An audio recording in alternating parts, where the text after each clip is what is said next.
They mocked her fatherless baby in the middle of the town fair, in front of everyone. No one laughed louder than Madison Bennett, and no one, at that moment, had heard the engine yet. "Take a good look at him," Madison said, pointing at the child with a glass of white wine in her hand. "The poor little thing does not even have a full name to say at school. Thomas, son of no one. How sad, don't you think?" Emily pulled the child tightly against her chest and did not answer. Around her, the fair stalls remained lit. Strings of lights swayed in the warm night breeze, and dozens of neighbors who had been laughing at something else a minute earlier now fell silent, watching, waiting to see what the young woman in the flour-stained apron would do. Madison smiled, satisfied, and adjusted the silk shawl over her shoulders like someone delivering the final line of a performance. "Someday," she continued, lowering her voice only slightly, to exactly the level that those nearby could hear, but those farther away could not, "someone should tell this child the truth, that his father abandoned him before he was born, that he did not even bother to look at him." It was in that second, not one before and not one after, that the sky above the town square began to roar. If anyone has ever told you that your child did not deserve a last name, stay until the end. This story takes almost 2 years to reach this square, but it arrives complete. No one at that fair, not Madison with her glass of wine, not the neighbors pretending not to listen, not even Emily with the sleeping child against her shoulder, could imagine that on that very night, a man would descend from the sky in front of everyone and loudly claim the name that 2 years of lies had stolen from his son, and that the woman they called the girl without a husband had, without knowing it yet, the most powerful last name in the region hanging around her baby's neck, hidden on a silver chain she never removed before sleeping. But to understand that night at the fair, we have to go back almost 2 years, to a summer on the coast, when Emily still believed that love did not ask about last names. If this story touches something inside you, you already know what to do. Hit the like button before continuing, because someone out there needs to hear it to the end, just as much as you do. Golden Harbor, 2 years earlier. The Blue Coast Hotel welcomed tourists all summer long, and 23-year-old Emily Carter waited tables in the hotel restaurant from 6 in the morning until the sun disappeared into the sea. She was good at her job, quiet and attentive, one of those employees management praises but never promotes. She lived with her mother in a small house 10 blocks from the beach, saved every coin so she could study business administration someday, and had neither the time nor the desire to notice the guests who arrived from the capital with leather suitcases and manners from another world. Until he arrived. He introduced himself as Ethan Parker. He arrived alone, without a driver or an assistant, with a worn backpack over one shoulder and a smile that did not match the expensive clothes he wore. He asked for a simple room, one facing the courtyard instead of the ocean, and when the receptionist offered him the available suite, he declined. "This one is fine," he said. "I do not need to see the ocean from the bed. I can walk to the shore like anyone else." Emily heard him in passing, while carrying a tray toward table 7, and thought it was a strange comment for a man who, judging by the watch on his wrist, could have bought the entire hotel if he wanted. She did not think about him again until the following afternoon, when she found him sitting alone at the corner table, an open book before him that he was not reading, staring at the ocean with the expression of someone running from something no one around him could identify. "Can I bring you anything else, Mr. Parker?" she asked, collecting the empty plate. "Ethan," he corrected with half a smile. "No one calls me Mr. in this hotel. It is the first time in a long while that someone does not know who I am. And honestly, miss," he looked at the name tag on her uniform. "Emily. Emily. It is the first time in a long while that someone does not know who I am, and I like it. Do not ruin it by finding out." She laughed despite herself, and that laugh became the first brick of something neither of them imagined that afternoon would eventually build an entire home, with a child inside it. Over the next few days, Ethan appeared in the restaurant at the same hours Emily worked, like a man arranging his mornings around a coincidence that was no longer a coincidence. He invited her to walk on the beach after her shift. She said no, then said yes, And by the following week they were walking together every afternoon, barefoot, shoes in hand, talking about everything except the one thing Emily wanted to ask: who he was, where he came from, and why a man with that watch and those manners chose to sleep in a room without an ocean view. "Why do you never talk about your family?" she asked one night as they sat in the sand, the lights from the pier reflected in the water. Ethan took a long time to answer. When he did, his voice carried a weight Emily could not interpret then, but would understand completely much later. "Because my family has a very clear idea of who I am supposed to be, Emily. And here, with you, for the first time in years, I can simply be who I am. I do not want that to end yet." She did not press him. It was the first mistake they both made, though neither knew it, allowing silence to look like romance when it was really the edge of a cliff they were both about to cross without a safety net. The summer moved forward. Afternoons on the beach became entire nights, and entire nights became, without either of them planning it, the quiet certainty that this was not a seasonal romance. Ethan spoke of returning the next weekend, and the next, and the one after that, until whatever life he had in the capital began to seem like an obligation he fulfilled between visits to Golden Harbor. "When summer ends," Emily told him one early morning, half joking and half with her heart clenched, "you will go back to your world, and I will stay here, waiting tables, wondering whether you were real."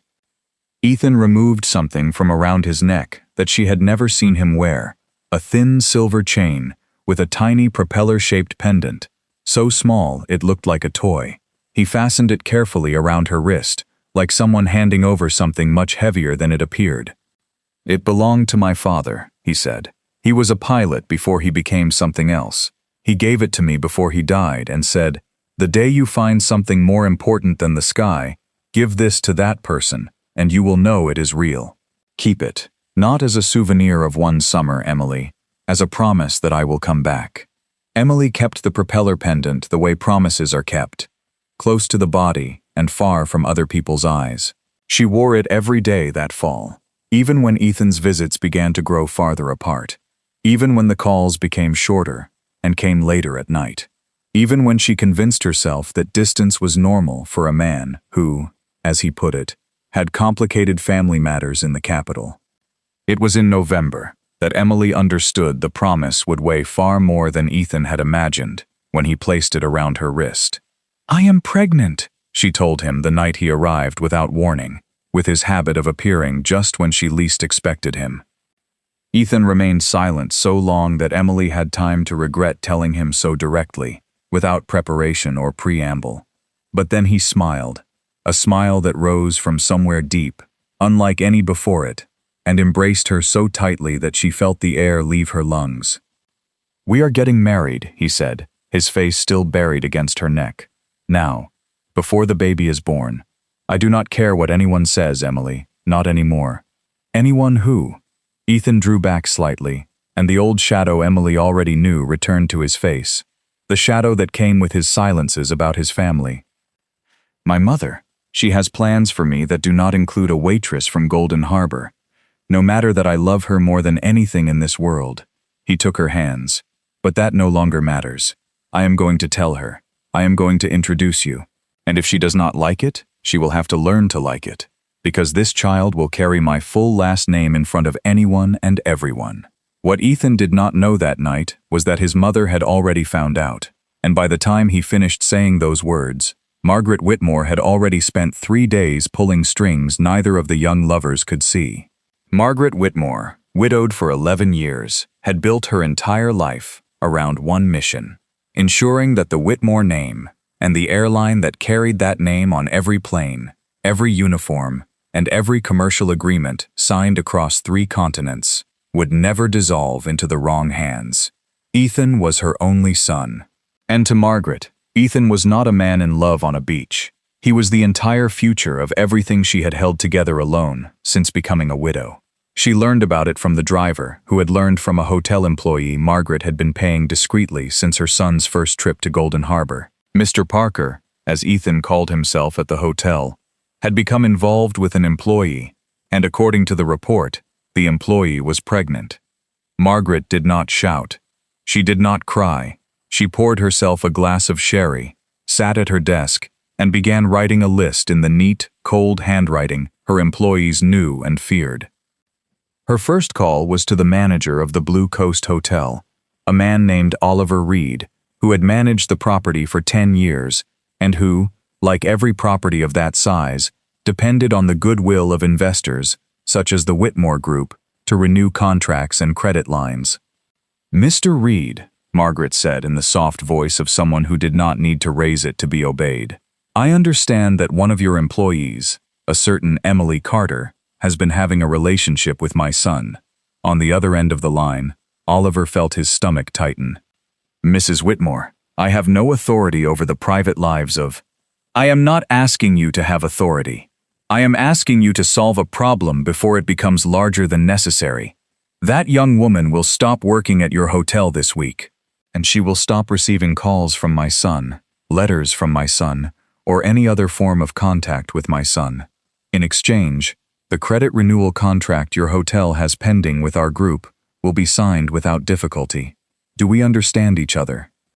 Oliver understood perfectly, and that was the first stone Margaret Whitmore laid, without dirtying her hands, in the path of a woman who did not yet know she was being erased from the map.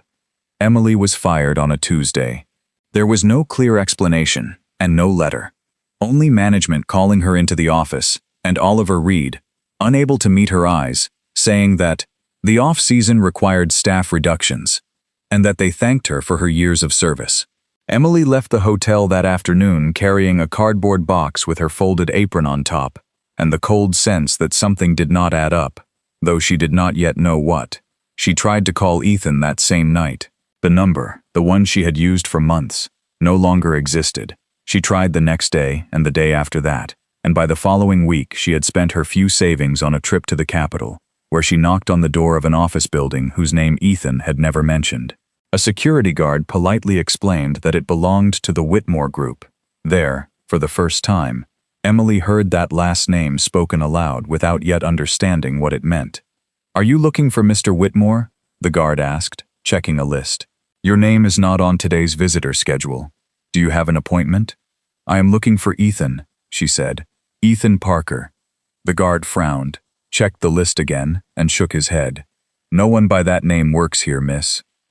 What Emily did not know was that by then, Ethan had spent 2 weeks hearing the same story from his mother every day, that the girl from the hotel had accepted a sum of money to disappear quietly, that she had admitted in front of Oliver Reed that the pregnancy was actually another man's, someone from before him, and that she wanted nothing more to do with a summer romance, for which she had already been paid in advance. "I would show you the receipt if you insisted," Margaret told him one night, with the calm that made her lies sound like compassion. "But I do not want you to suffer more than necessary, son. Some people see an opportunity and take it. It is not your fault. It is simply life." Ethan, who 2 years later would remember that night as the darkest of his life, believed her. Not because he was foolish, but because Emily's number no longer answered, because the hotel said she no longer worked there, because his mother cried perfect tears while explaining the same thing again and again, and because at 26, raised his entire life beneath the shadow of a mother who had never lied about anything that could be verified. It never once occurred to Ethan Whitmore that the greatest lie of his life would come from the person he trusted most. What neither Ethan nor Emily knew, each crying alone in a different city and believing different but equally false stories, was that Margaret Whitmore still had one final card to play. And that card would arrive at Emily's door on a rainy afternoon, in an unmarked envelope containing a handwritten figure Margaret considered generous and that Emily would reject in a way that, though neither woman knew it then, would seal all their fates 2 years later in a square filled with fairground lights. Rain was falling over Golden Harbor on the afternoon the envelope arrived. Emily found it beneath the door, with no return address and her name written in handwriting she did not recognize. Firm, angular, without a single uncertain stroke. Inside was a check and a short note, written in the same elegant hand. "Miss Carter, this amount will allow you to begin again, far from Golden Harbor, without involving my son in a situation that I am certain neither of you wishes to prolong. In exchange, I ask for absolute discretion regarding the father's identity. No one benefits from this story becoming known. Not you, not the child, and not my son, who has a future to protect. M.W. Emily read the note twice, her belly already rounded beneath her blouse, and her hands trembling, not from fear, but from a rage she had not known she was capable of feeling. She looked at the check. It was more money than she had ever seen in one place in her entire life. And for 1 second, only 1 second, she thought of her sick mother, the overdue bills, and how easy it would be to accept and disappear, exactly as this woman, whoever she was asking. Then she thought of her son, and she tore the check into 4 pieces, right there in the doorway, standing in the rain that blew across the threshold. She wrote a reply that same night, in the awkward handwriting of someone unaccustomed to writing to powerful people, but with a clarity no amount of elegance could have purchased. Ma'am, I do not know who you are, but I have known your handwriting since the calls from Ethan stopped. My son is not for sale, and neither is my silence. I will not look for you. I will not ask you for anything, and I will not ruin anyone's future. But the day my son is old enough to ask who his father is, I will tell him the truth, whether your money is involved or not. Keep the check. Keep the shame too, since it seems to weigh more heavily on you than it does on me. E.C. She never knew whether that letter reached Margaret. There was never a reply. And in a way, that final silence taught Emily the lesson that would sustain her for the next 2 years. Nothing else, good or bad, would come from that family, and her son would grow up with whatever she could give him alone, which was not money, but was not nothing either. Thomas was born on a Tuesday in March at the public hospital in Golden Harbor, with the help of Emily's mother and a neighbor, Martha Collins, who had worked with Emily at the hotel, and who, after learning of the unjust dismissal, became the only person who did not ask her a single uncomfortable question for months. Martha was in her 50s, with hands roughened by years of work and a heart too large for her chest. She had lost her own son 15 years earlier, in an accident she never described in detail, and something in Emily's dignified loneliness reminded her of a pain of her own she had never been able to care for. This child is going to have a grandmother, even if not by blood, Martha told her on the night Thomas was born, holding him for the first time in those weathered arms. And he is going to have someone who will defend him, even if the whole world turns against him. The next 2 years were filled with work and well-carried silence. Emily found a job at a small family restaurant in town called The Terrace, where the owner, an older man with a good heart, treated her with respect and allowed her to keep Thomas in his little bassinet behind the counter during the first few months. Martha helped with the child when Emily's shifts ran long. And in town, as always happens in small towns, the story of the girl from the hotel who got pregnant by a tourist who never came back circulated, warped, and changed according to whoever told it, until it became the version most convenient for idle tongues, that Emily had allowed herself to be seduced by easy money, that she probably did not even know who the father was, that this was what always happened to pretty girls like her. Emily learned to walk with her head held high among those whispers, not because they did not hurt. They did, every one of them, like small stones accumulating until they weighed as much as a mountain, but because from the first night she held Thomas asleep against her chest, she had decided that her son would not grow up watching his mother lower her eyes. "Let them talk," she would tell Martha, whenever her old friend became furious over some new comment in the square. "Words do not feed anyone, work does." Meanwhile, in the capital, Ethan did exactly what was expected of a Whitmore. He devoted himself body and soul to the airline, rose through the ranks with an efficiency that surprised even the most experienced executives, and every night buried the memory of a beach and a laugh he no longer allowed himself to miss aloud. His mother, satisfied with the result of her intervention, began moving the next piece of her master plan, a marriage alliance that would secure the future of Whitmore Airlines with the Bennett family's logistics conglomerate. "Howard Bennett has a daughter your age," Margaret told Ethan one Sunday afternoon, serving tea with the same calm she had used to serve her lies 2 years earlier. "Madison, charming, educated abroad, and most importantly, Ethan, Her father controls half the truck fleet our airline needs for its cargo operations. An alliance between the two families would be simply perfect. Mom, I am not asking you to fall in love, son. I am asking you to see the whole picture. Margaret placed a hand on his arm with the calculated tenderness Ethan had never learned to distinguish from genuine tenderness. You already had your youthful summer. You already learned, in the worst possible way, that the heart makes mistakes. Now it is time to build something that lasts. Meet Madison.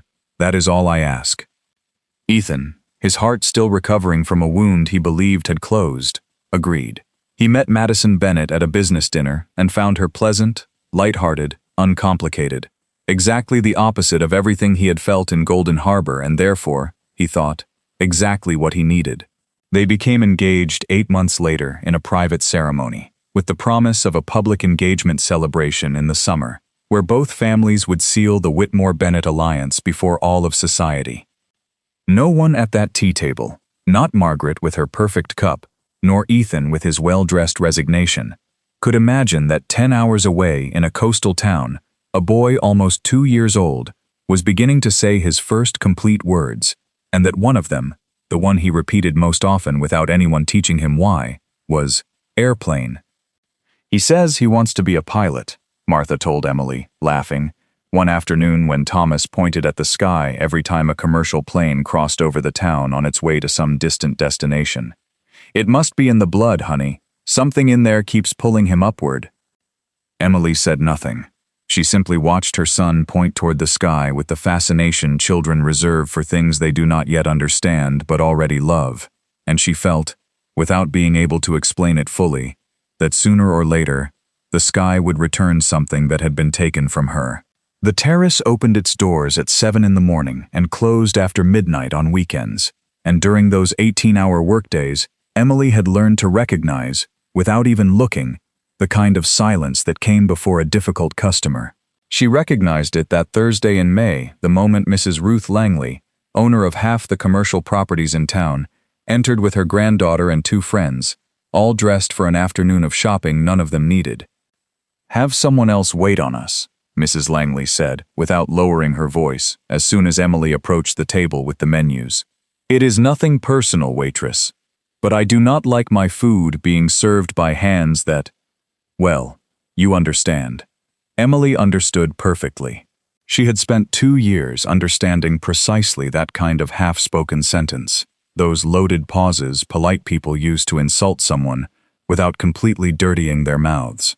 She withdrew without arguing, holding the menu folder against her chest, and Martha took the table instead, wearing a smile so tight it looked pinned in place.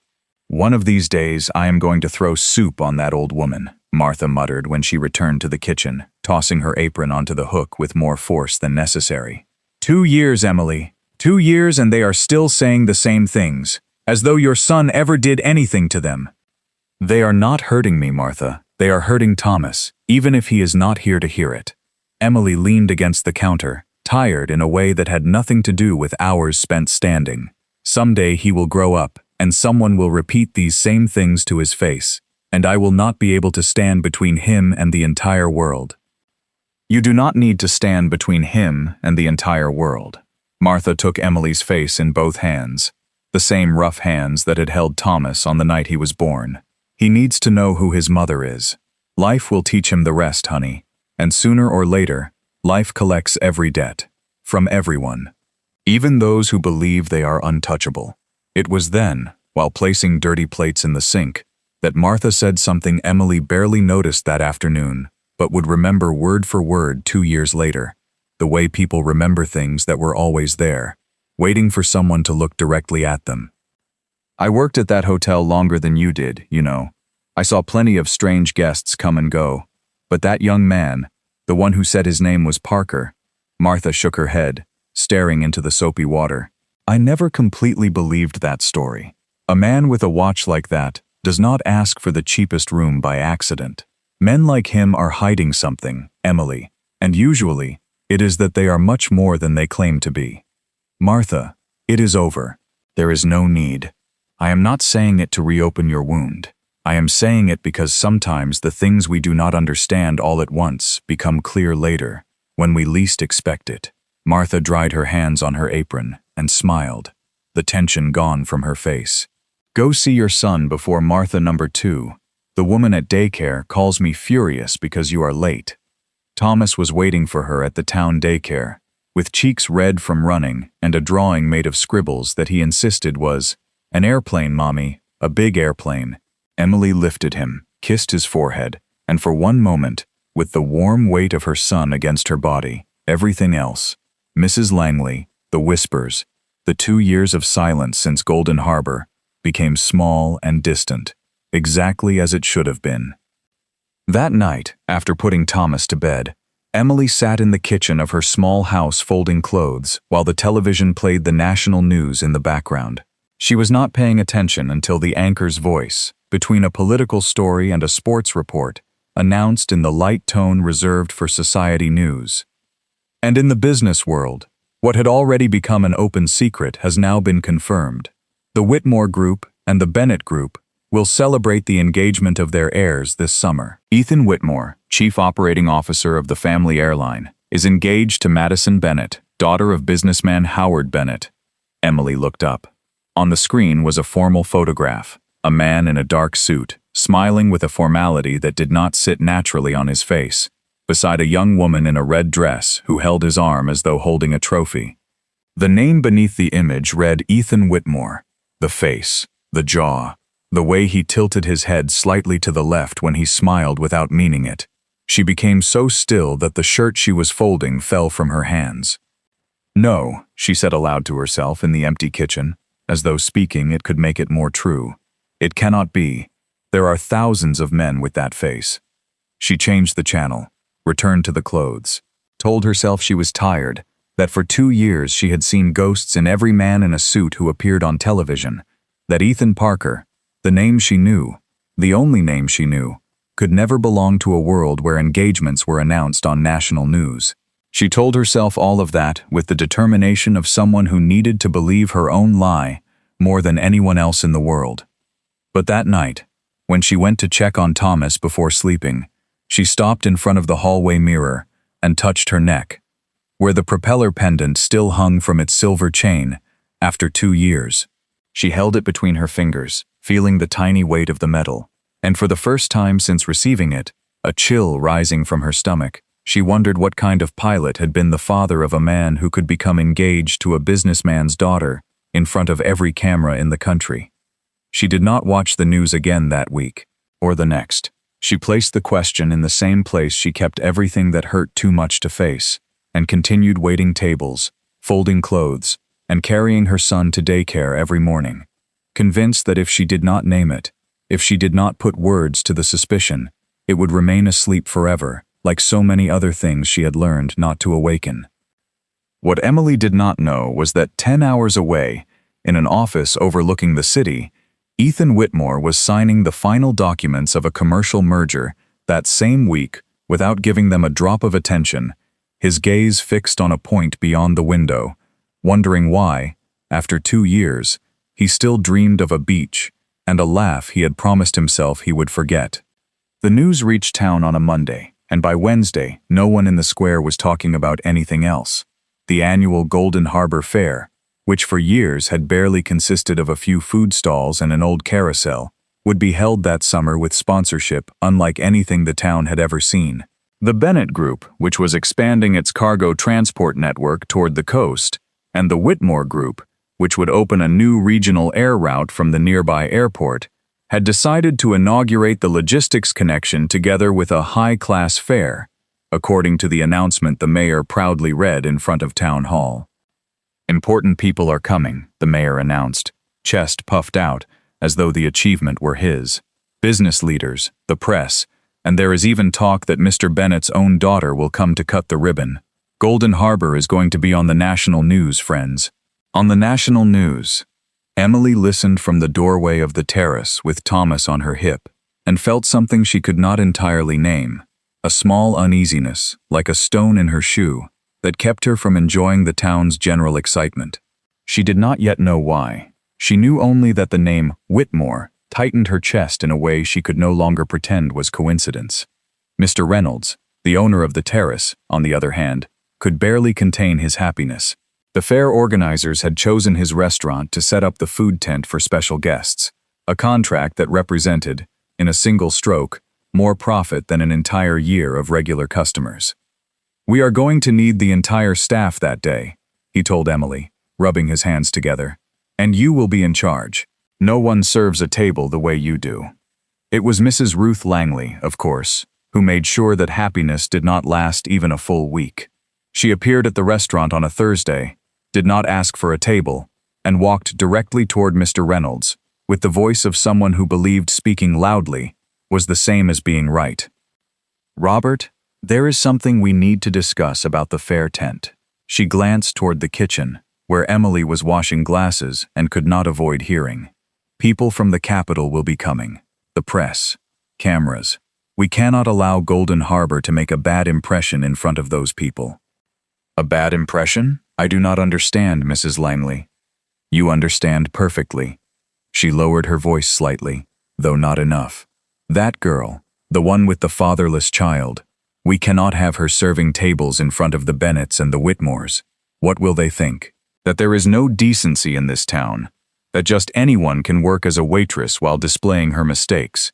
Put someone else on that week. Give Emily the day off, with pay if you like, but she must not be there." Mr. Reynolds, who had watched Emily grow from a teenager serving her first table, felt the blood rise to his face. "Mrs. Langley, with all due respect, Emily has worked in my restaurant for 2 years without a single absence and without a single customer complaint. Her private life is none of this tent's or this fair's business. It becomes everyone's business when cameras are present, Robert. Do not be naive." Emily came out of the kitchen before Mr. Reynolds could answer. She still wore her apron, her hands still damp, and she walked toward the counter with the calm she had learned to manufacture through 2 years of whispers, even though her heart pounded like a drum inside her. "Mrs. Langley," she said without raising her voice, "if the problem is that my presence makes you uncomfortable, tell me directly. You do not need to ask my employer to solve something that belongs only to you." Mrs. Langley looked her up and down, surprised that a waitress would speak without being given permission. "It is not that I am uncomfortable, young lady. It is the whole town that... The whole town can speak for itself whenever it wants." Emily removed her apron and slowly folded it over her arm. "I am going to work that week, Mrs. Langley. I am going to serve the special guest's tent with the same care I give any other table. If a guest is bothered by a working mother bringing them coffee, I will gladly explain personally why my son is guilty of nothing. Now, if you will excuse me, I have customers waiting." She walked toward table 4 without waiting for a response. Behind the counter, Mr. Reynolds allowed himself a small smile Mrs. Langley did not see because she was already leaving the restaurant, her pride trampled, muttering a promise that this was not going to end here. That evening, to make up for the day's tension, Martha arrived at Emily's home carrying a cardboard box and a smile stretching from ear to ear. It was Thomas's birthday, 2 years already, and although the child would not fully understand the date, Martha had decided he would understand the party. "A little 3-layer chocolate cake," she announced, lifting it from the box with the care of someone transporting treasure. "And this." She handed Thomas a hand-carved wooden airplane with wings painted bright blue. "My brother-in-law made it. I told him, make it big. This boy dreams of flying." Thomas shouted with delight and ran in circles around the living room, making the airplane roar with his mouth. Emily sat on the couch, watching her son's happiness, and felt all the weight of the day. Mrs. Langley, the veiled threat, the Whitmore name pressing on her chest for weeks, grow lighter, even if only for that night. "Thank you, Martha, for this, for everything." "Do not thank me, honey." Martha squeezed her hand with the rough fingers already as familiar to Thomas as a grandmother's. "I needed a night of cake and laughter too. The world has enough cruelty without us adding silence on top of it." 10 hours away, that same night, in a house far larger and far colder, Henry Whitmore had dinner with his grandson and watched, as he had for months, something that tightened his chest differently from any business concern. "Ethan, son, You have spent half this dinner staring at your plate as if it were about to tell you something. Sorry, Grandpa. I was thinking about the new route. The numbers. Do not talk to me about numbers. Henry set his utensils on the table with the silent authority only grandfathers possess when they no longer need to shout to be heard.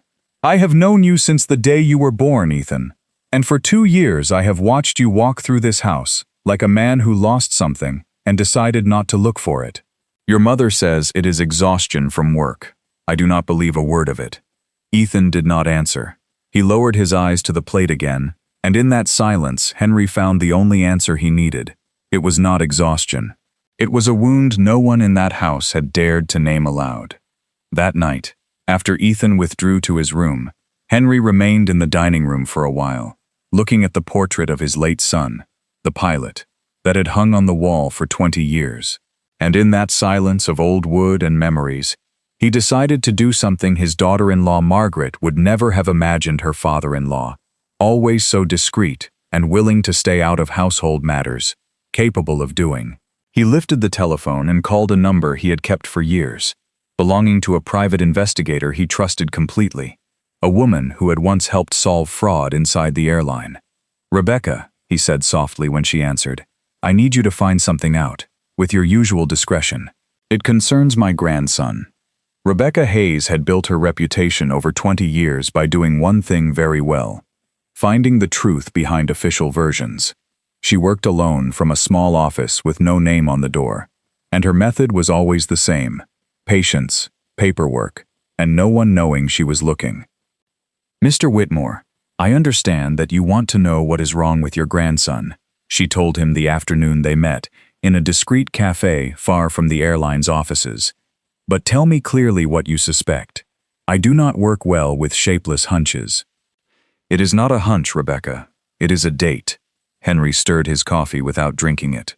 2 years ago, my grandson returned every weekend from a coastal town called Golden Harbor, with a smile I had not seen since he was a boy. From one day to the next, he stopped going. And ever since, he has been a man who fulfills every obligation and enjoys nothing. My daughter-in-law says it was an unimportant romantic disappointment. In 50 years of knowing that woman, I have never once seen her tell a complete story when it suited her to tell only half. Rebecca wrote down the name of the town, the approximate date, and one more question Henry had not yet asked aloud. What if there is more than a romantic disappointment, Mr. Whitmore? Are you prepared for whatever I may find? I am prepared for the truth, whatever it is. What I am no longer willing to tolerate is silence. Rebecca began with the simplest place, the records of the Blue Coast Hotel. A guest named Ethan Parker had indeed existed, with frequent stays during one summer nearly 3 years earlier, and then nothing. No later stays, no explained record of an abrupt departure. But it was while speaking with former hotel employees, with the patience of someone who knows people remember more than they believe, that Rebecca found the first loose thread. A former bellhop who clearly remembered the restaurant waitress, Emily, very nice, who got pregnant that season and was suddenly fired for no clear reason, just when the hotel renewed a large credit line with a bank in the capital. Rebecca did not need to ask many more questions to feel that the thread would eventually lead to a name she knew well. Meanwhile, at the Whitmore mansion, Margaret had begun noticing something that unsettled her without her being able to explain it completely. Henry, her father-in-law, had been locking himself in his study more often than usual for weeks, speaking quietly on the telephone when she entered the room and changing the subject with an awkwardness uncharacteristic of such a careful man. Is everything all right, Henry? She asked one afternoon, finding him with a folder he closed the moment he saw her enter. Everything is fine, Margaret. Old airline matters. Nothing that concerns you. The courteous, closed answer left a strange taste in Margaret's mouth. She had spent her entire life anticipating threats before they became problems, and that same night, without anyone knowing, she decided to examine the call log of the house telephone. She found the same unidentified number repeated several times over the previous weeks. She wrote it down, and, although she could not identify it that night, the feeling that something was moving beneath the surface of her absolute control kept her from sleeping well. I need to pay closer attention, she told herself in front of her dressing table mirror. On the same night, Rebecca, 10 hours away, ate dinner alone in a Golden Harbor hotel while reviewing her first notes.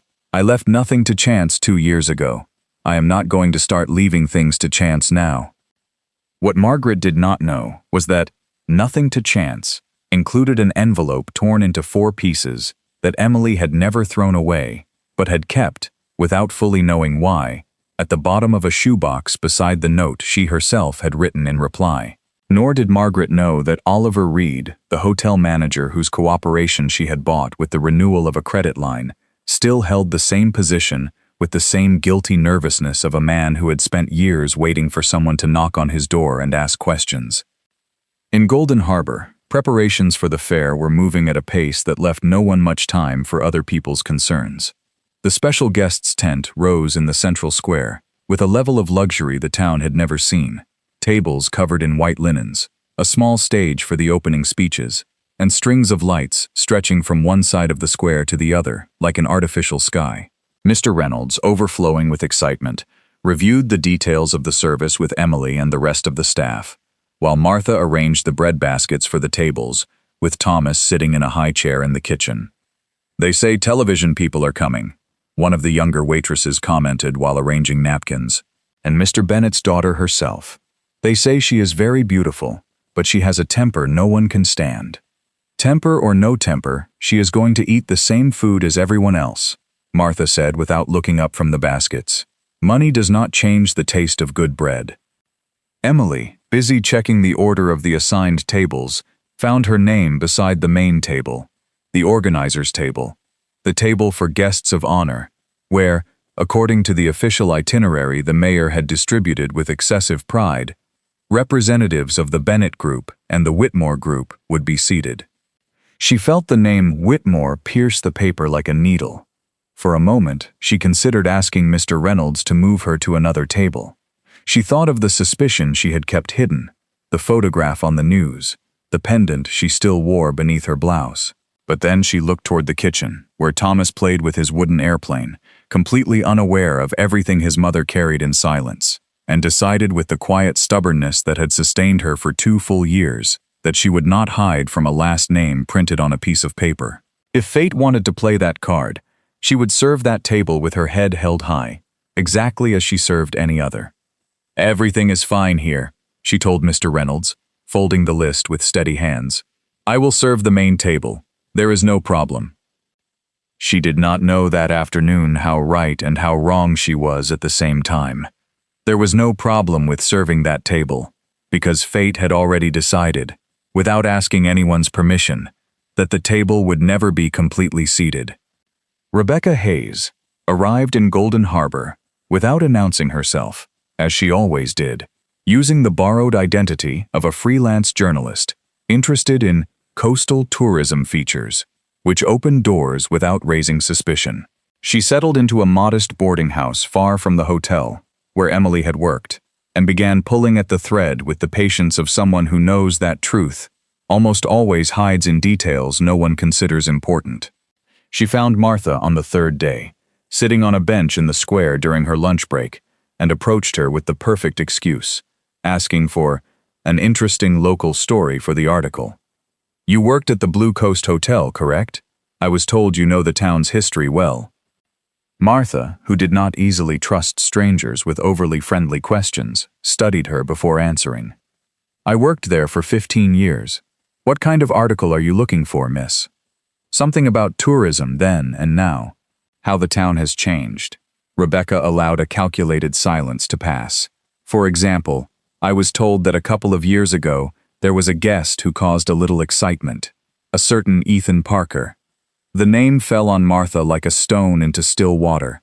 Her expression, no more than a blink, slightly slower than normal, told Rebecca everything she needed to know before the woman spoke a single word.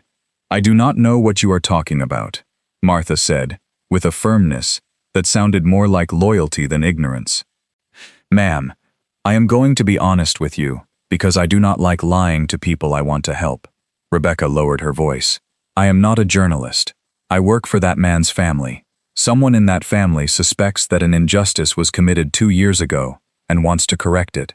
But I need the truth, not a pretty story. Do you know a woman named Emily Carter? Martha remained silent for a long time, calculating with the mistrust 2 years of town gossip had taught her to cultivate. But something in Rebecca's eyes, something that asked for nothing in exchange for nothing, made her lower her guard. Correct what, exactly? Because if this is about offering her money again so she will stay quiet, I can tell you right now that family lost that opportunity 2 years ago, and they are not going to buy it now either. Again?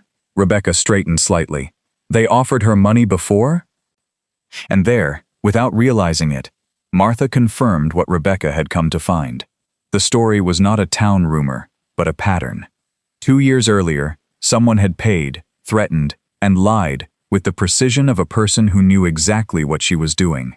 Realizing too late what she had revealed, Martha stood with her hands clenched.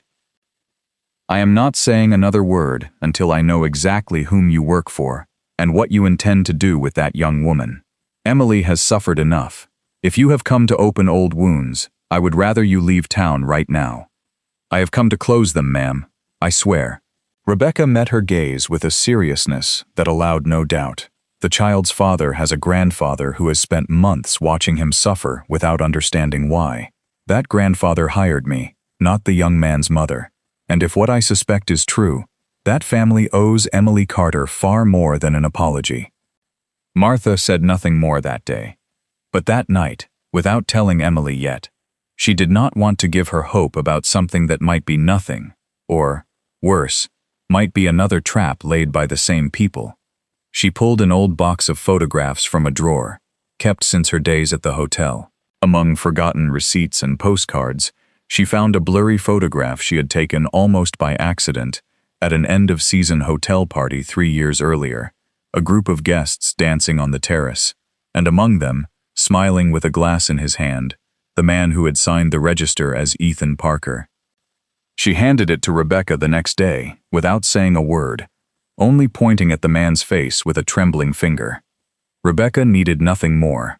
Compared with public photographs of Ethan Whitmore in the Society News, the picture allowed only one possible conclusion, and that conclusion would travel that same afternoon in a certified envelope to Henry Whitmore's office.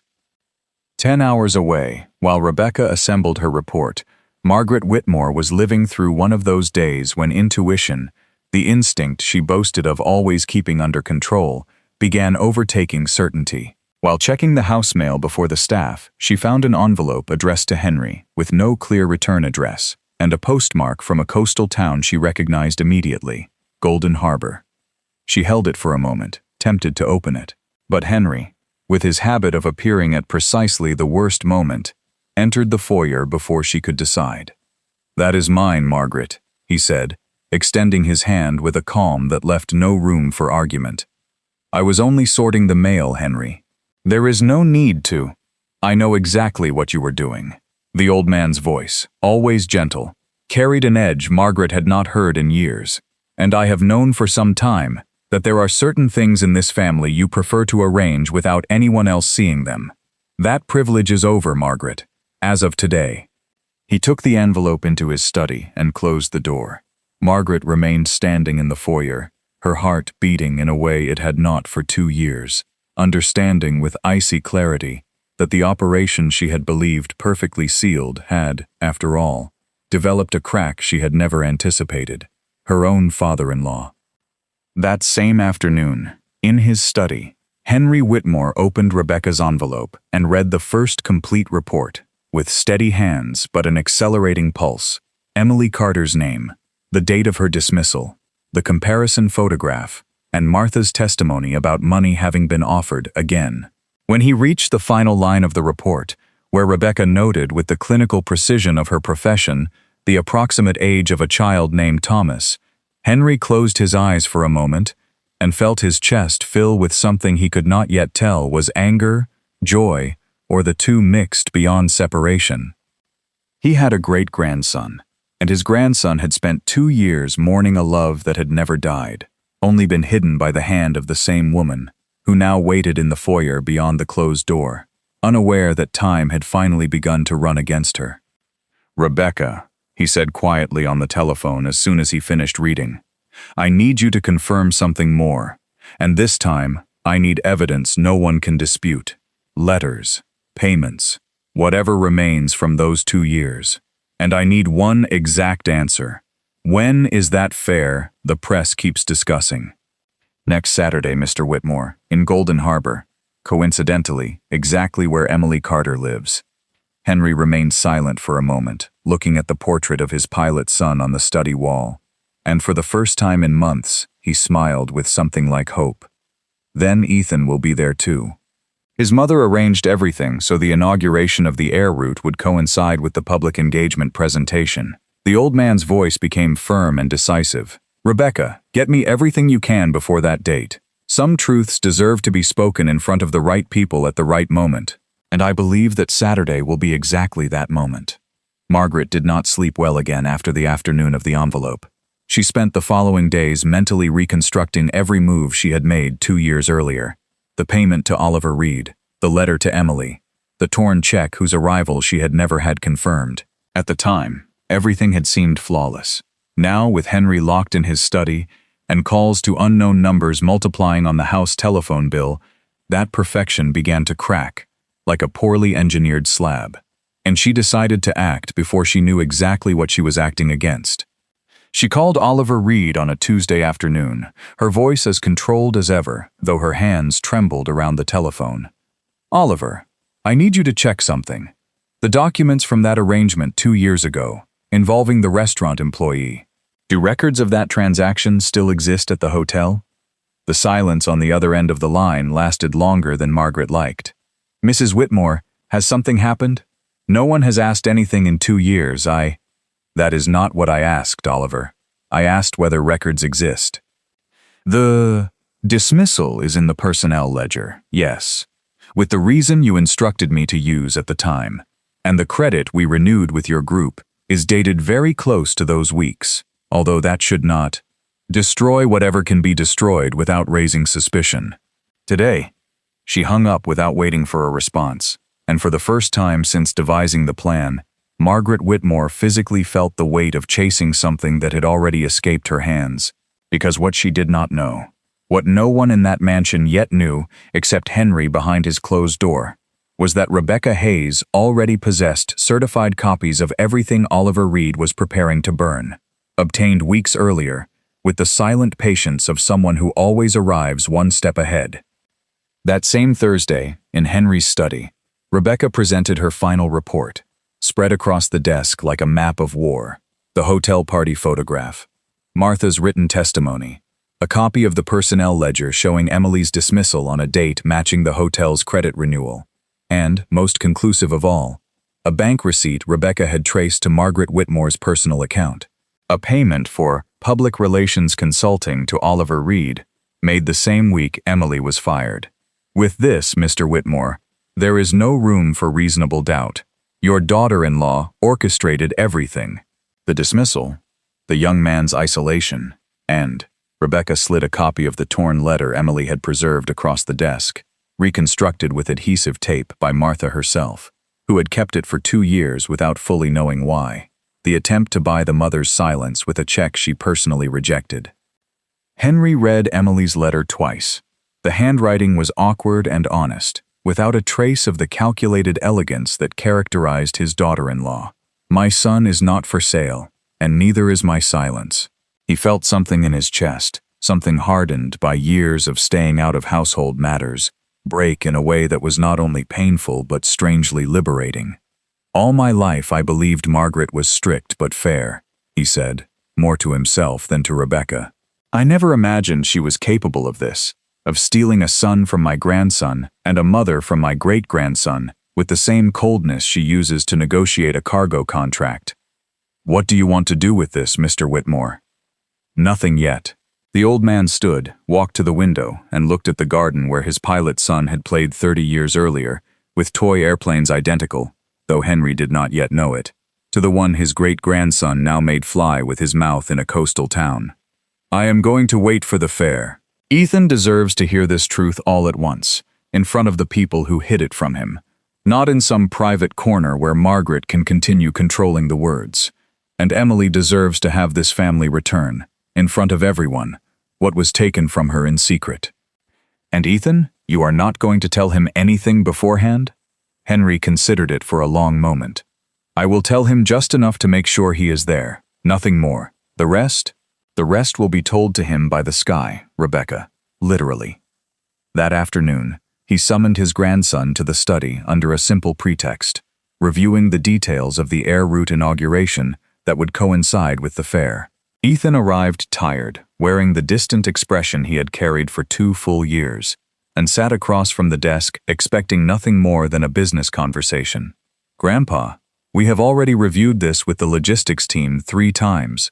The route is ready. The company helicopter will be available for the courtesy flight for the press. Everything. I want you to fly that helicopter, Ethan. Ethan looked up, surprised. Me? Grandpa, I have not flown in years, not since my father. I know. That is why I am asking. Henry came closer and placed a hand on his shoulder with the warm firmness Ethan remembered from childhood, before business hardened everything between them. Your father taught you to fly before he died because he wanted you to carry the sky in your blood, not only the family name on the airplanes. For 2 years, you have walked through this house like a man who buried something alive. I do not know exactly what it is, son, but I know that this Saturday, at that fair, you are going to need to come down from the sky with your own hands on the controls, not as a passenger in other people's lives. Ethan did not fully understand those words that afternoon, but something in his grandfather's voice, something ancient and urgent at the same time, made him nod without further questions. All right, Grandpa, I will fly it myself. Henry smiled with the silent certainty of someone who had just moved the final necessary piece on a board only he could yet see in full. Good, son. Now go rest. Saturday is going to be a long day, longer than you imagine. In Golden Harbor that same night, while Ethan withdrew to his room without fully understanding the conversation he had just had, Emily finished sewing the final button onto the blue outfit she had bought with savings that had taken her 3 months to gather so Thomas could be dressed for the inauguration. The child was already asleep, embracing his wooden airplane, and Emily sat on the edge of the bed, watching him with the mixture of pride and exhaustion that had accompanied her every night for 2 years. This Saturday, you are going to see an enormous fair, my love, she whispered, though he could not hear her. And I will be there, with my head held high, serving whatever I have to serve. No one is going to make us feel small, neither you nor me.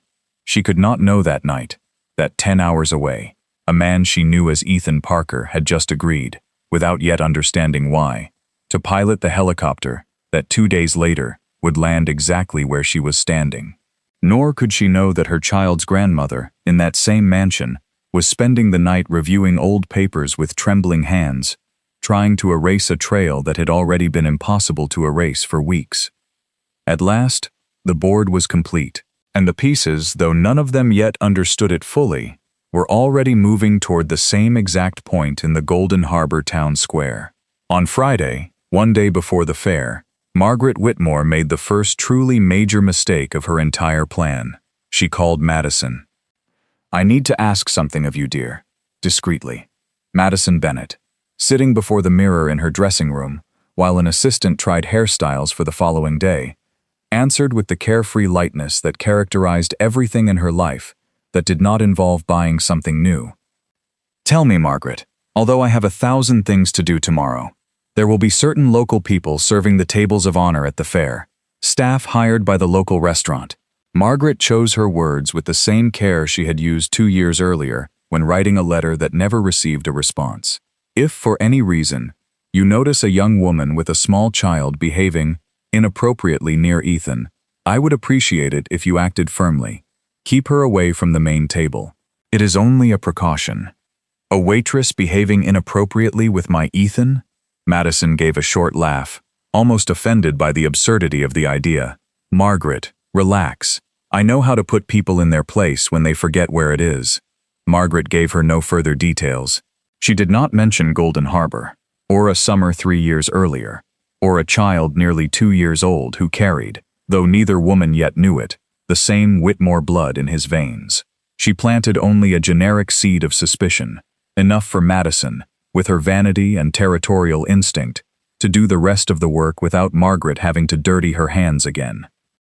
It was precisely that mistake, turning Madison into a pawn without explaining the full board, that 24 hours later would transform a simple social insult into the public trigger for everything Margaret had tried to bury. That same afternoon at the mansion, Howard Bennett spoke with Ethan on the terrace, over 2 glasses of whiskey neither truly wanted to drink. Tomorrow is an important day, young man, for both families and both businesses.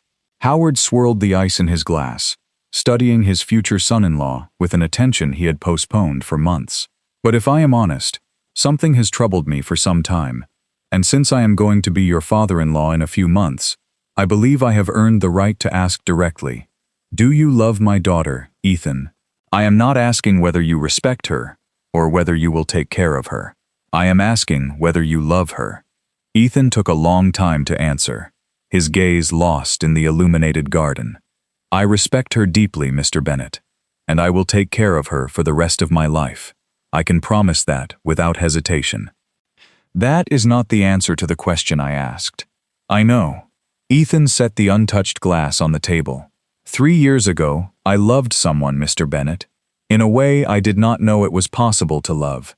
And that person, according to what I was told, decided money mattered more than I did. Since then, I have learned to build a life without expecting to feel that way again. With Madison, I have peace. Perhaps love, at my age, has to settle for that. Howard listened in silence, and something in the raw honesty of the answer tightened his chest in a way he had not expected. Because Howard Bennett, despite all his years in business, despite agreeing to the marriage alliance while knowing perfectly well that his daughter and Ethan got along but were not madly in love, still had one corner of decency the numbers in the commercial agreement had not managed to extinguish. Ethan, listen to me, and then forget I said this. Because tomorrow we formalize an engagement, and I do not want you doubting at the worst possible moment. Howard lowered his voice. In business, I have learned to recognize when a deal is good for both sides, and when it is good for only one. What you and Madison are doing tomorrow, in front of the entire country, I need it for my company. I am not certain you need it for your life. Think carefully, young man, before it is too late. Ethan did not answer. He excused himself by saying he needed to review the details of the following day's flight, and walked toward his room, with Howard's words echoing in his chest in a way he could not yet name. What neither man knew that night on the terrace was that Howard had accidentally expressed the same question Henry had been asking himself in silence for weeks, that an agreement perfect on paper could be built entirely upon a lie no amount of money could ever repair. In Golden Harbor that same night, the square was being transformed for the next day's inauguration. Sound technicians tested the microphones on the stage, electricians finished hanging the final strings of lights, and in the kitchen of the terrace, Emily and Martha reviewed one last time the special menu they would serve to the honored guests. Nervous? Martha asked, while counting the cloth napkins for the 15th time. A little. Emily paused with her hands resting on the counter. I do not know why, Martha, but ever since I saw the Whitmore name on that guest list, I have felt that something is going to happen tomorrow. Something that has nothing to do with serving tables. Martha watched her for a long moment, once again tempted to tell her what she knew. Rebecca's visit, the questions, the old photograph she had handed over without telling her friend. But with the same protective instinct as always, she decided it was not worth filling Emily's mind with hopes that might not come true. Tomorrow, exactly what you decide will happen is going to happen, honey. You are going to serve those tables with your head held high, as always. The rest, if it is meant to happen, will happen by itself, without you forcing anything. Emily nodded, not fully understanding why those calmly spoken words sounded like something larger than simple comfort between friends. She finished arranging the last glasses, turned off the kitchen lights, and went home to prepare Thomas's blue outfit for the following day, unaware that at that same hour, in an illuminated garden 10 hours away, the man she had loved on a beach had just heard, without looking for it, the first public crack in an engagement about to break apart before the entire country. Saturday dawned clear over Golden Harbor. beneath a blue sky that seemed made to order for a fair the entire town had awaited for weeks. From early morning, the square filled with neighbors, whole families arriving with folding chairs, children running among the craft stalls, and the smell of freshly prepared food floating beneath strings of lights that, unlit under the sun, waited for nightfall to shine again. "Everything is ready, Emily," Mr. Reynolds told her while checking the order of the guest tent one last time. "Remember, the main table at 3 in the afternoon when the organizers arrive, then the mayor's speech, the ribbon cutting, and at 5, the courtesy flight for the press. It will be a long day, but a good one." Emily nodded, her apron already on and her hair gathered into a simple braid. She had left Thomas with Martha that morning, promising to collect him as soon as the lunch service ended, so mother and son, though Thomas knew nothing of that yet, could watch the inauguration of the new air route together from some corner of the square. At 2 in the afternoon, a caravan of black cars arrived in the square, and the entire town turned to look. The mayor climbed out of the first, eager to welcome his guests. Howard Bennett emerged from the second with the bearing of a businessman accustomed to cameras. From the third came Madison, dressed in immaculate white that deliberately contrasted with the fair's simple surroundings, like someone wearing formal clothes to remind everyone she did not truly belong there. "What a picturesque little town," Madison commented, looking around with a smile that did not reach her eyes, while an assistant followed with a parasol to shield her from the sun. "And Ethan? Has he still not arrived?" "Your fiancé is arriving by air, sweetheart," Howard replied proudly. "He is going to pilot the courtesy helicopter himself. His grandfather insisted he be the one to do it." "Ethan flying?" Madison frowned, genuinely surprised. "I did not know he could fly." "Neither did I, until yesterday." Emily, pouring water into glasses at the neighboring table, could not help overhearing that fragment of conversation. The name Ethan, spoken aloud by a stranger dressed in white, tightened her chest in a way she could no longer pretend was coincidence. She forced herself to continue working, glass by glass and table by table, her hands steady, even as her heart raced wildly. The mayor climbed onto the stage at exactly 3, the microphone squealing before the technician adjusted it, and began a long speech about progress arriving in Golden Harbor, about alliances that transform entire towns, and about how proud he was that his town would finally appear on national news. The crowd applauded politely, more interested in the food and afternoon lights than in the speech, until the mayor solemnly announced the imminent arrival of the courtesy flight. "And now, ladies and gentlemen, representing the new air route that will connect Golden Harbor with the capital, we will shortly welcome the Whitmore Airlines helicopter, piloted by the Chief Operating Officer himself, Mr. Ethan Whitmore." A murmur of excitement swept through the square. Emily stood frozen with a tray of empty glasses in her hands. The full name, spoken that way without nicknames or beach aliases, echoed through her mind with a clarity that allowed no more doubts or excuses about exhaustion. Ethan Whitmore, the man from the news. The man whose propeller pendant she still wore at that exact moment beneath the blouse of her uniform. "Emily, the glasses," one of the younger waitresses whispered, noticing she had stopped moving. "Are you all right?" "Yes. Sorry." She forced herself to walk, to keep serving, to breathe normally, although every cell in her body urged her to run from the square before the sky confirmed what she could no longer deny. It was then, while Emily struggled to maintain her composure among the tables, that Madison Bennett, bored with the speech and seeking entertainment before her fiancé's arrival, saw her. It was not an accident.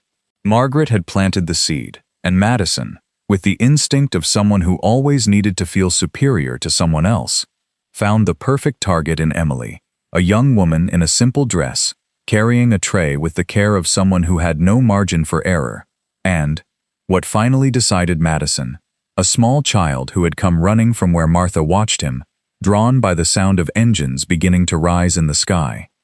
"Mommy, Mommy, the airplane, the big airplane," Thomas cried, pointing upward with his wooden airplane in his hand, not understanding that the big airplane approaching was not a toy, but the exact instrument fate had chosen to return his father to him.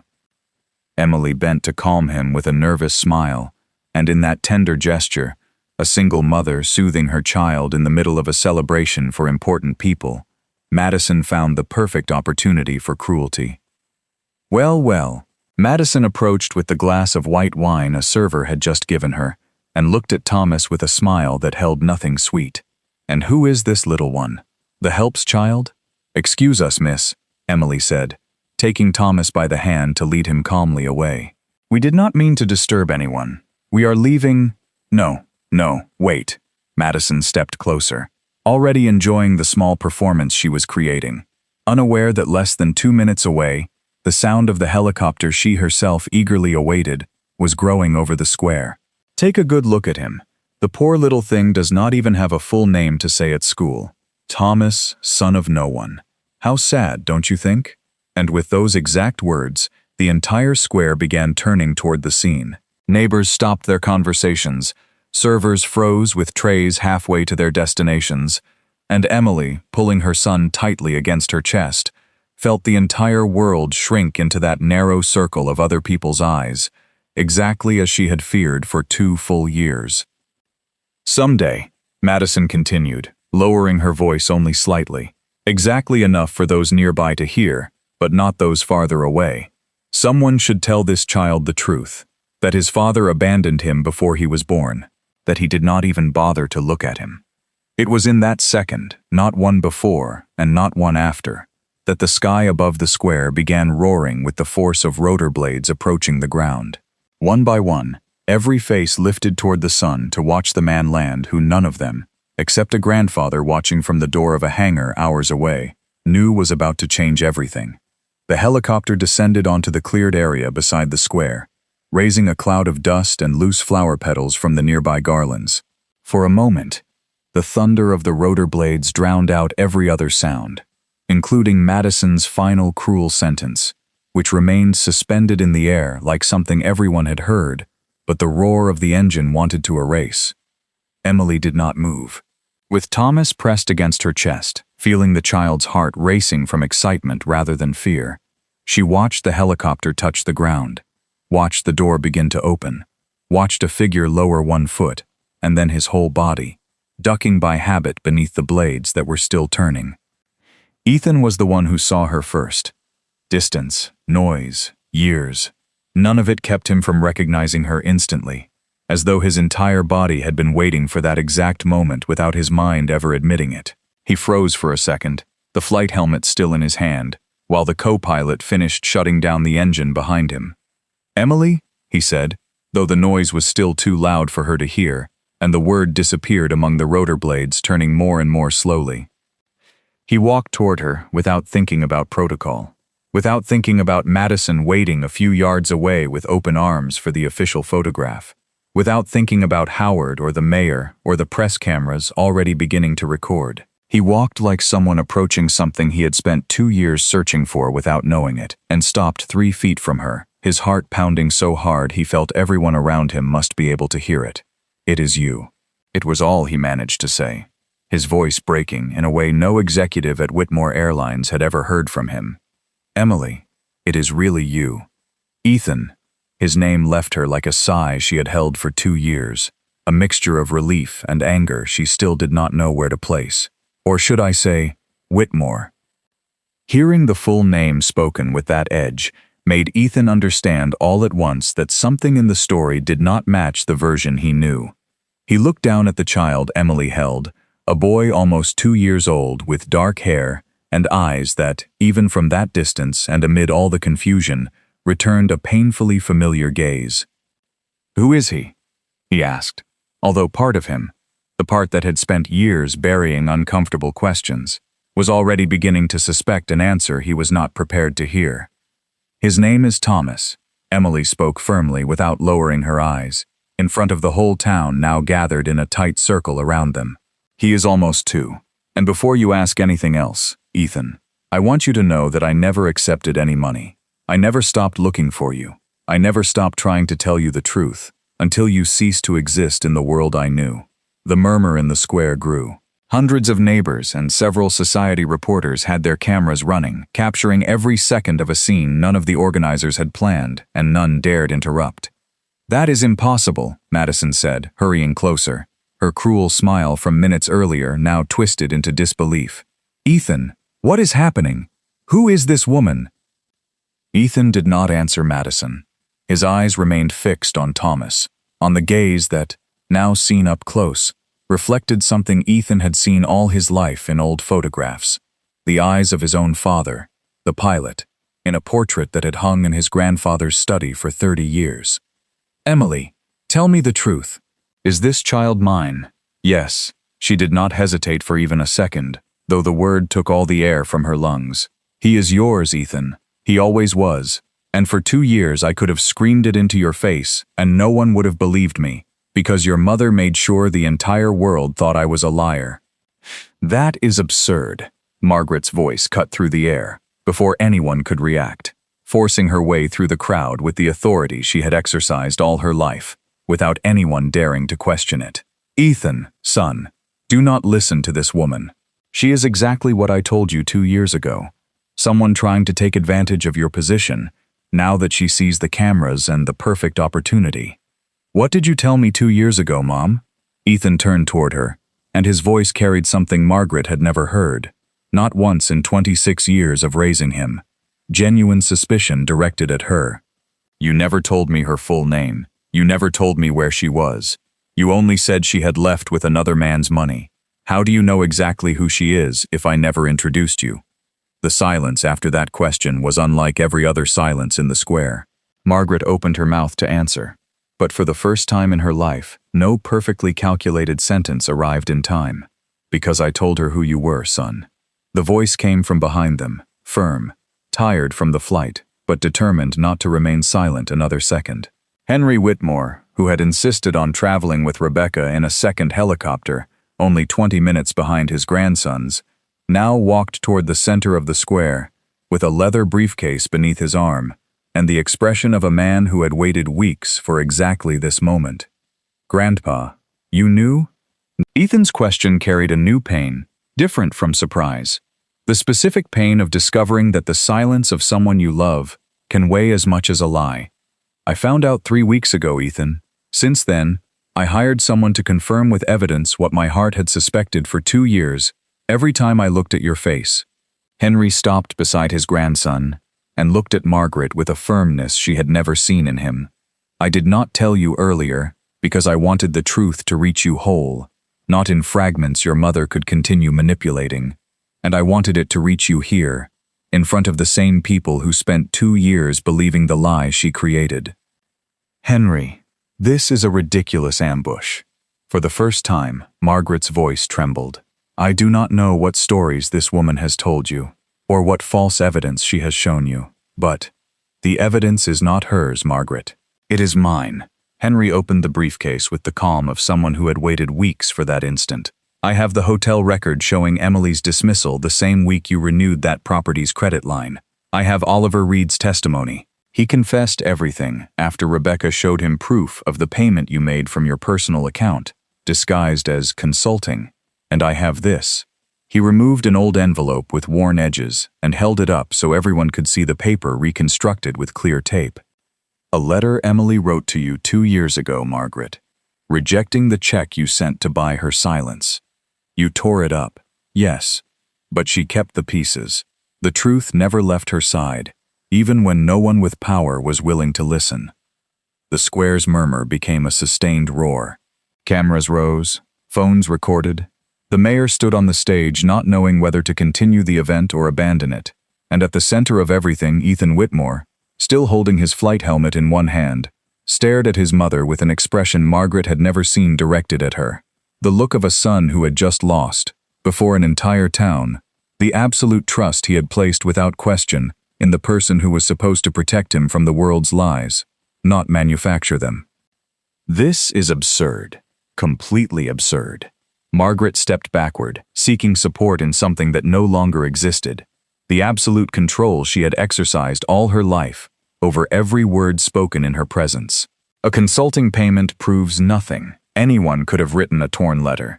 Henry, you are allowing yourself to be manipulated by an ambitious woman and a detective who benefits from inventing stories to justify her fees." "Mrs. Whitmore," Rebecca's voice, silent until then beside Henry, cut through the air with the cold precision of someone who had spent 20 years watching powerful people attempt to discredit her at the worst possible moment. I have certified copies of every document your father-in-law has just shown. Bank records, signed testimony, and a photographic comparison any judge would accept without hesitation. If you like, we can discuss the validity of the evidence in court. I will gladly accompany you. The word court fell over the square like a stone into still water. Howard Bennett, who had watched the entire scene with a furrowed brow, stepped forward with the calm authority of a man accustomed to making difficult decisions. "Margaret, is what he says true?" he asked directly. "Because if it is, we have a problem much larger than a wedding." "Howard, please, do not listen to—" "Answer me, Margaret, yes or no." The silence that followed was the clearest answer Margaret could give without speaking a word. Howard watched her for a long moment, and something in his expression, something forming since his conversation with Ethan on the terrace, settled into a decision. "Madison," he said, turning toward his daughter, who still stood beside Ethan in a white dress now stained with dust, and wearing the expression of someone unable to understand how her afternoon of glory had become a public humiliation. "Come here."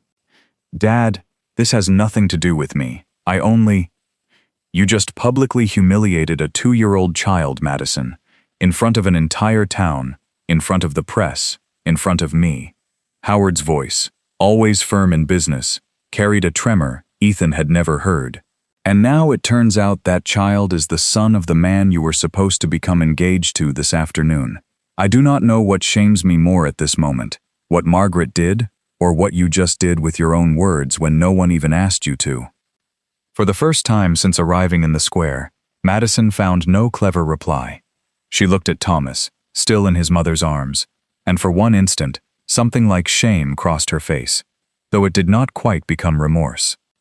"Ethan," she said more quietly, still trying to preserve something from the scene, "this can be fixed.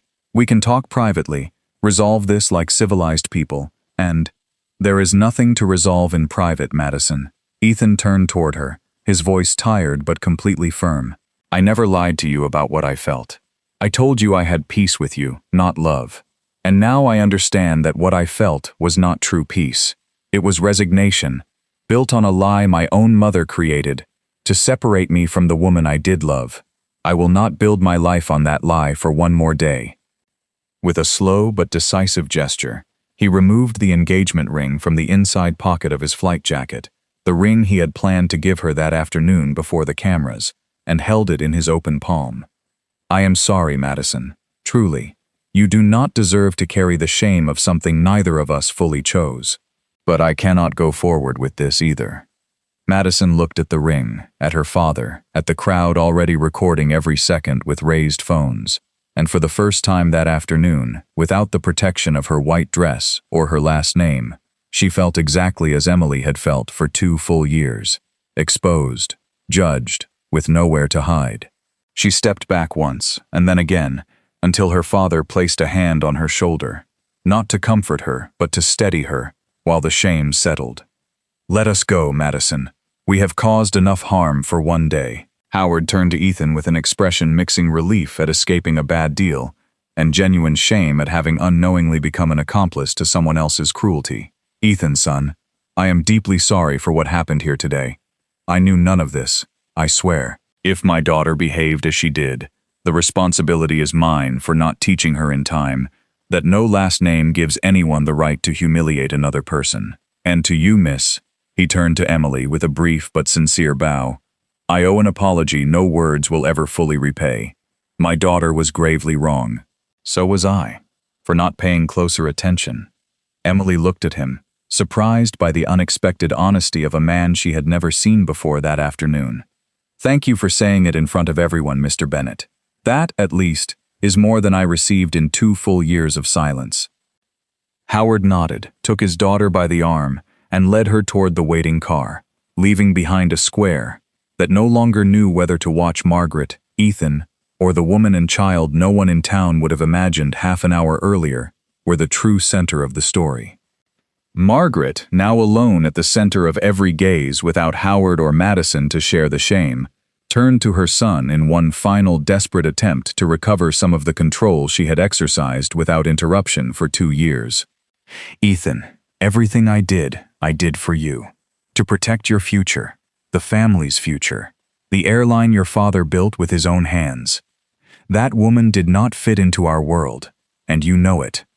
Sooner or later, life itself would have shown you." "No, Mom." Ethan slowly shook his head with a sadness deeper than anger.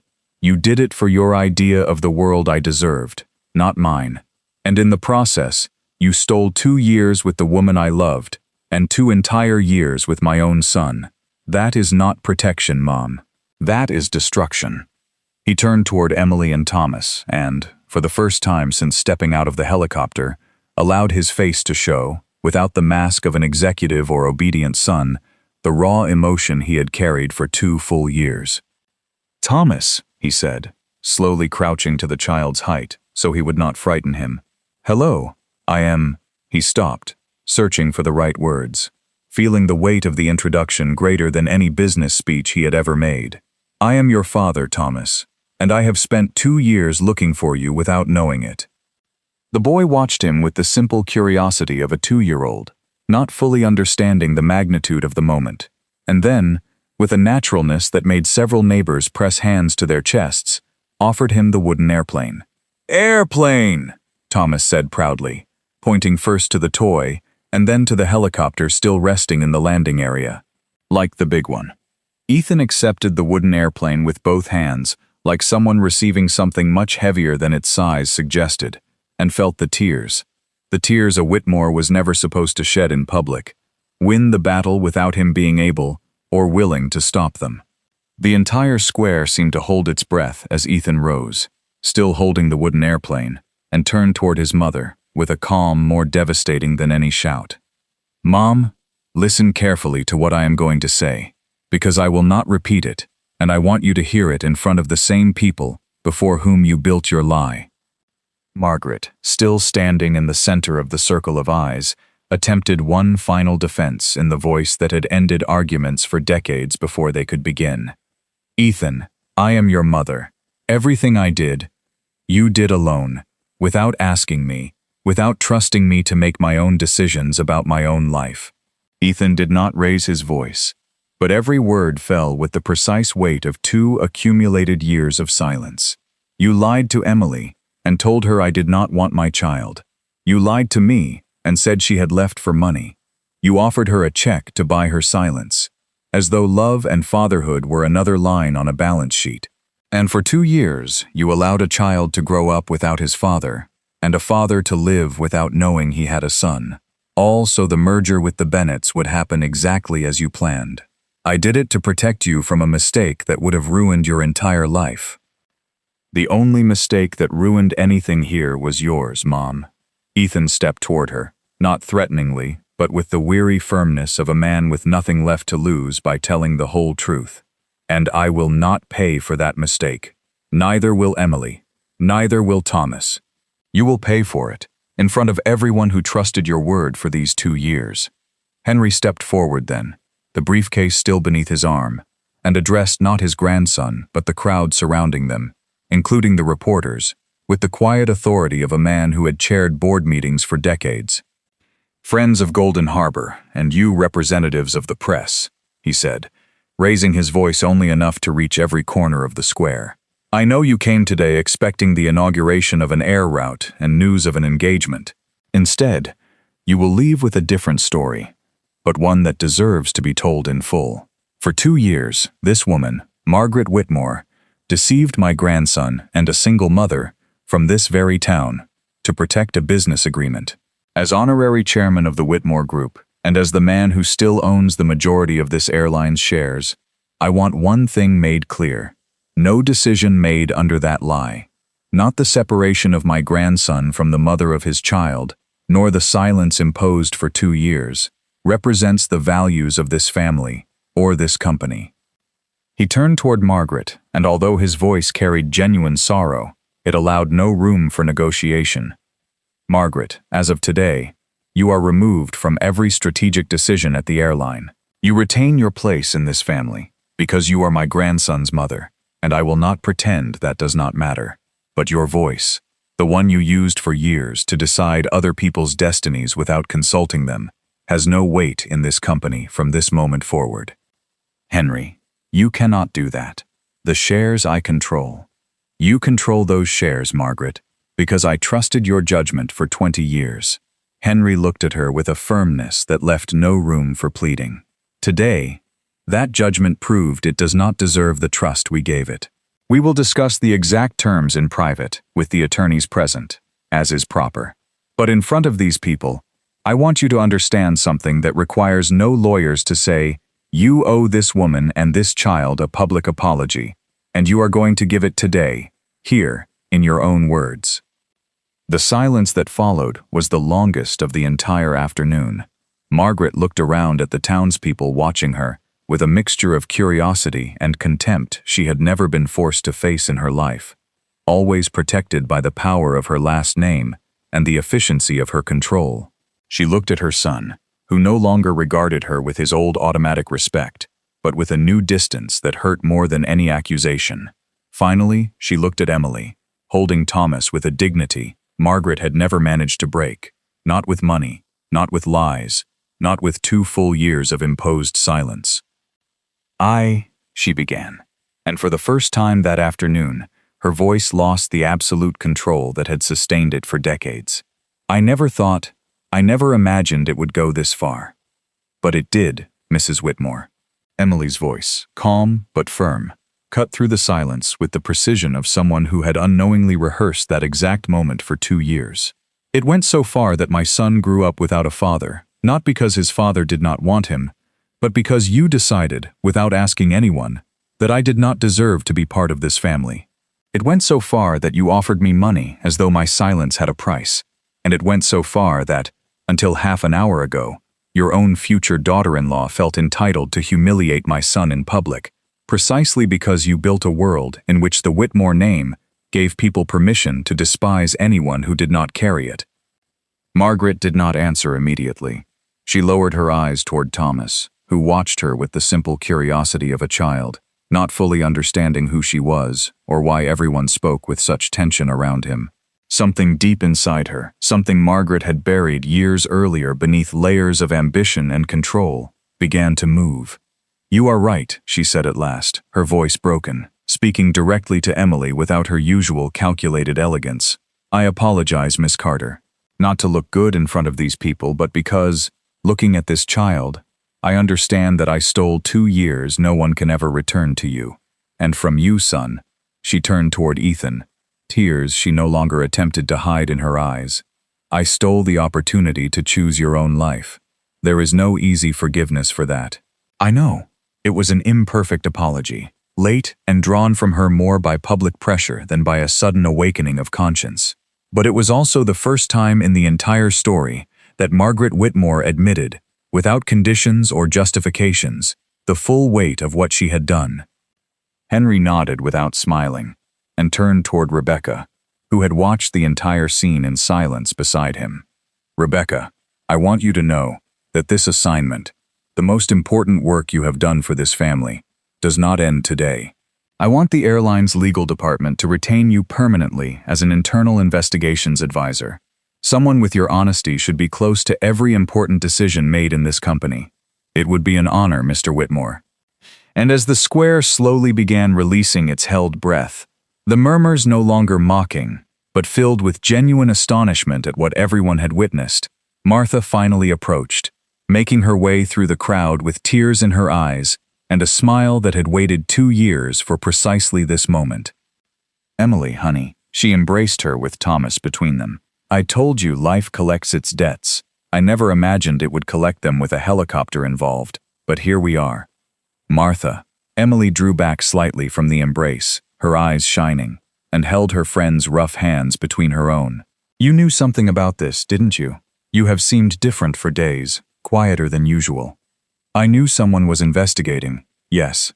A woman approached me 2 weeks ago, asking about the hotel and that summer. Martha smiled with a trace of guilt mixed into it. I did not tell you because I did not want to give you hope about something that might come to nothing. Forgive me if keeping the secret was a mistake. There is nothing to forgive. Emily squeezed her hands. You cared for me for 2 full years without asking for anything in return. Keeping a secret to protect me is not even 1/1,000,000th of what I owe you. Henry, who had heard the exchange from a few steps away, approached Martha with a brief but sincere bow. Mrs. Collins, as I understand it, you were the first person to tell my investigator the truth, despite the risk that telling it might bring you nothing good. I only said what I knew, sir. I did no more than any decent person would have done.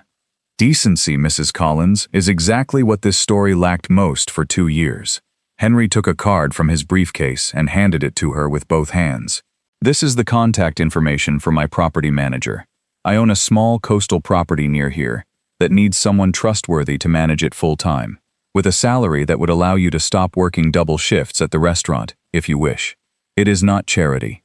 It is real work, and you earned it through 2 years of loyalty no one paid you for in time. Martha, her voice pierced by an emotion she had not expected to feel that afternoon, accepted the card with trembling hands. I will think about it, Mr. Whitmore, but I thank you from my heart. It was then, as the square began reorganizing itself around the scene, and the mayor awkwardly attempted to recover some control over an event that had escaped him, that a pale man with trembling hands pushed through the crowd, Oliver Reed, who had traveled from the hotel that same afternoon after a nervous call from Margaret asking him to destroy documents, and who had arrived just in time to witness the complete collapse of the lie he had helped construct. Mr. Whitmore, he said in a broken voice, I want you to know that I too deeply regret what I did. I accepted that money out of fear of losing the hotel, not out of malice. But that excuses nothing. I fired an innocent employee and left her pregnant and without work, solely to protect a credit line. Emily watched him for a long moment without hatred, but without softening the truth of what she had endured. It took me months to recover from that dismissal, Mr. Reed. Months when I did not know how I would feed my son. I am not going to tell you that you are forgiven, because that is still a difficult word for me to use easily. But I appreciate that you are saying it aloud, in front of everyone, instead of continuing to hide. I will submit my resignation from the hotel this week, Oliver said with new determination, and I will testify to everything I know, without conditions, before anyone who needs it. It is the least I can do. Henry nodded, though his expression did not completely soften. The Whitmore Group will withdraw its financial support from the Blue Coast Hotel until new management is installed, Mr. Reed. Not as personal punishment against you, but because a property that permitted this kind of arrangement needs to begin again with people who understand that no line of credit is worth more than an employee's dignity. The afternoon moved forward, and little by little the square recovered part of its original rhythm. The food stalls continued selling. Children returned to running through the crowd, though now with a new topic that would last for months in conversations around the town's dinner tables. After much hesitation, the mayor decided to continue with the symbolic ribbon cutting for the new air route, though no one in the square paid much attention to the speech anymore. Ethan, still holding Thomas, the boy had fallen asleep midway through the afternoon, exhausted by so many emotions he did not fully understand, approached Emily with a caution that had nothing to do with the confidence of an airline executive. Emily, I know 2 years of absence cannot be repaired by one afternoon of apologies, even if they are made before an entire town. He lowered his voice, searching for her eyes. I am not going to ask you to trust me immediately. I do not even know whether I deserve that trust yet, but I want to be present in Thomas's life, in whatever way you believe is right, at whatever pace you choose. And if you allow me, I want to find a way to repay you, not with money, but with time, with presence, with everything I could not give him for 2 years. Emily studied him for a long time with the mixture of exhaustion and cautious hope, understood only by those who have survived 2 full years, carrying alone a burden that should have been shared by 2 people. I am not going to pretend all of this is resolved today, Ethan. And I am not going to pretend that, deep down, I am not glad you finally know the truth. She adjusted Thomas in her arms carefully so as not to wake him. Let us begin with something simple. Over time, you are going to have to earn the right for me to call you, with closeness again, instead of addressing you like a stranger. That right cannot be bought with a helicopter or a last name. It is earned by coming back, week after week, even if I do not make it easy at first. That seems fair. Ethan smiled. For the first time that afternoon, with a smile carrying no weight of business or obligation. I will begin this week, if you allow me to come next weekend, only to get to know him. No cameras, no lawyers, no mother deciding anything for either of us. Emily nodded slowly, and for the first time in 2 years, felt the weight she had carried alone grow lighter, even if only a little, even if complete trust remained years away. The following months passed, with the honest slowness of things that are truly built, without shortcuts or hurried promises. Ethan kept his word. He traveled to Golden Harbor every weekend, first with the awkwardness of a man who had never changed a diaper or read a bedtime story, and later, with the naturalness of someone who, late but still in time, found the exact place that belonged to him in his son's life. Martha eventually accepted the job Henry offered, though she set one condition that made the old man smile. She would continue cooking at the terrace on Sundays, because a woman does not abandon the people who needed her when no one else needed her. Far from taking offense, Mr. Reynolds eventually turned Sundays into the busiest day of the week. Mrs. Ruth Langley, who for months had been the loudest voice against Emily in town, became almost overnight her most enthusiastic admirer, telling anyone willing to listen that she had always known there was something special about that girl. Emily held no grudge and demanded no apology. In time, she understood that Mrs. Langley's hypocrisy mattered far less than the truth that now supported her son.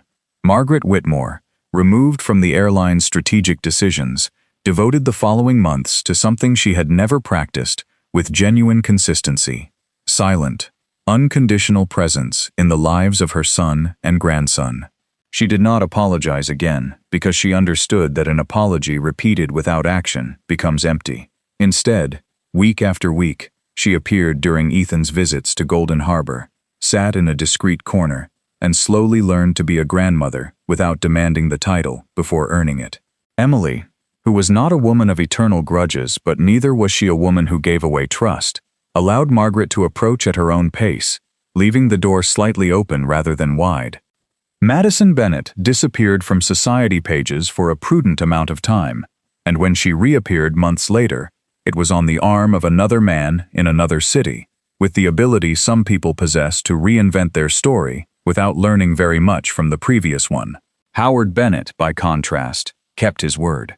Without publicity or photographs, he donated a substantial amount to a fund supporting working single mothers in Golden Harbor, because apologies must also be paid with more than words, as he told Emily the only time they spoke again.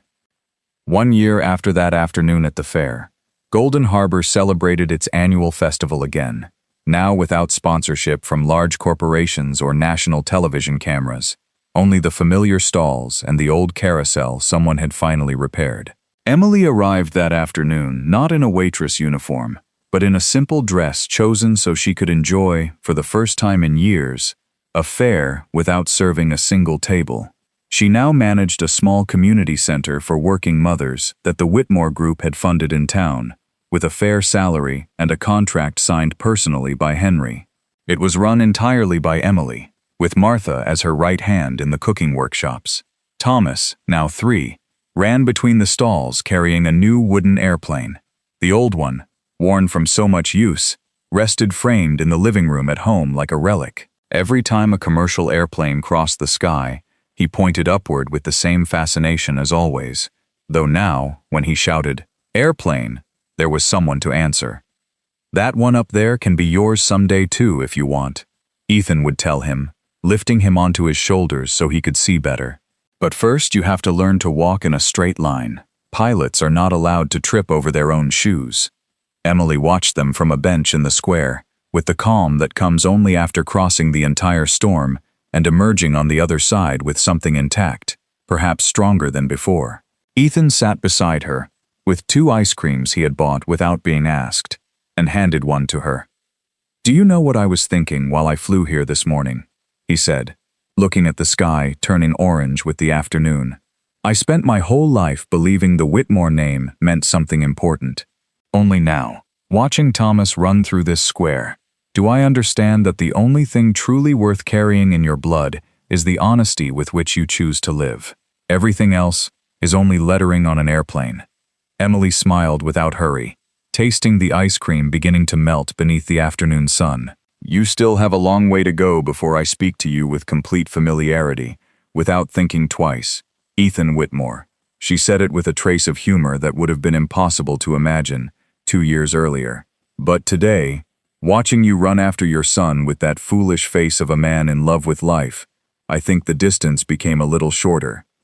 The sun was disappearing behind the hills when the fair switched on its first lights of the evening, the same garlands that 1 year earlier had illuminated the most painful scene of Emily's life, and now, without her planning it, illuminated the calmest as well. Mommy, Mommy, look! Thomas came running with red cheeks and the wooden airplane held high. Grandpa Henry says next year he will let me ride in the real helicopter. The real one, Mommy. We are going to discuss that calmly, young man, Ethan said with a laugh, lifting him into his arms. First you have to learn to tie your own shoes. Emily watched them move toward the carousel, father and son debating with complete seriousness the proper age for piloting a helicopter, and felt that this square, the same place where she had once been humiliated before an entire town, had, with time and work, become the exact place where her son would remember his childhood, not with shame, but with the quiet certainty that from the first day he had possessed a complete name and a mother who never lowered her head while giving it to him. Home, Emily thought that night, was never a last name, a fortune, or a helicopter descending from the sky. Home was this, a child running without fear beneath the lights of a fair, knowing exactly who he was and where he came from, because someone, at the worst moment, decided not to sell the truth for all the money in the world. Thank you for staying with this story until the end. If Emily's journey touched your heart, you already know what to do. That like button helps these stories reach more people who need to remember that dignity, sooner or later, always finds its own sky. Subscribe so you do not miss the next one. And now, it is your turn. Would you have rejected that check as Emily did, even if it meant months of financial hardship? Or do you believe that sometimes pride also carries too high a price? Tell us in the comments, and do not forget to say which country you are joining us from tonight. The next story is already waiting, because there is a waitress who was fired over a stained dress, without anyone knowing what her signature could cancel.